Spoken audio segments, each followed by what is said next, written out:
everyday habits that are ruining your relationship, according to experts. Bad habits, we all have them.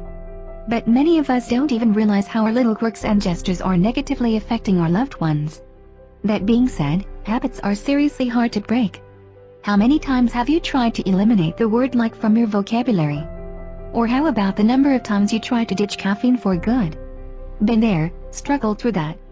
When it comes to your relationship, Patty Wood, body language expert and author of Snap Making the Most of First Impressions Body Language and Charisma, and Tina Bidasina, PhD, psychotherapist and author of How to Be Happy Partners, Working It Out Together, agree that habits, the good kind, are essential to its longevity.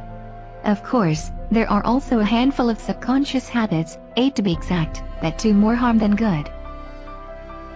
You enter and leave your home without acknowledging your partner. First impressions are everything, even if you're several years deep into a relationship. It's as simple as how you leave the house for work in the morning, says Wood. Avoiding touch, contact, or even an interaction with your partner can have a serious impact.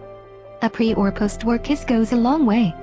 If your schedules don't match up or you constantly find yourself rushing out the door, Wood suggests finding little ways to show your partner that you're thinking of them, long after you walk out the door. You use work to avoid your partner. In this digital age, it's become increasingly difficult to separate work from home life.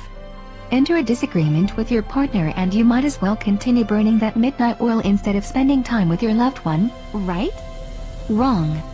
Consider problems at home to be just another task, like jobs at work, suggests Dacina.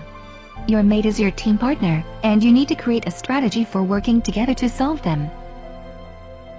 You aren't actively listening. Next time your spouse is summarizing their workday or dishing the latest neighborhood gossip, count how many times you utter MHM, HM, and O. These filler words are indicators that you aren't actually listening, says Wood. It may appear to your partner that you're listening, but in fact, it's actually telling that you don't really care about the subject matter. You're uncomfortable talking about money. No matter how much money you have to your name, it's crucial that you discuss it openly and honestly with your partner, whether you share an account or not. Financial planning is very important for a happy marriage, but financial nagging and haranguing aren't the ways to go about it, says Dacina. Instead, she recommends that couples talk about money in a business-like fashion rather than as a personal issue. You clear your throat, a lot. We all have little things that we do when faced with uncomfortable situations. The most telling of them all, clearing the throat. A lot of people clear their throat as a response to something they're saying or hearing that isn't going down well, says Wood. This can get particularly dangerous if transforms from a nervous habit into a common behavior during communication with your partner. You absent-mindedly disregard their needs.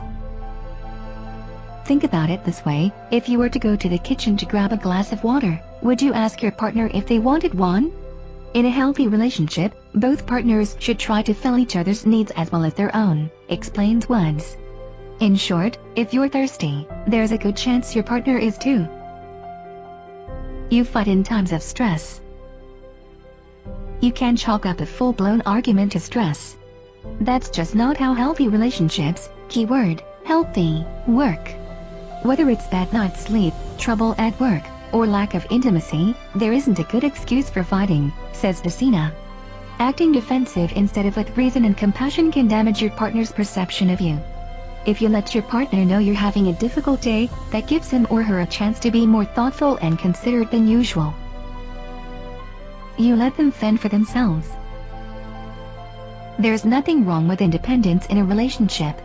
However, it's important that partners find ways to come together and lean on one another, literally and figuratively, says Wood. Sharing resources is something Wood cites as being vital in happy relationships.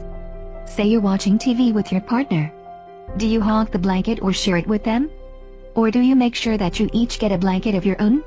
It may sound simple, but this little gesture indicates that you are both equals in a relationship.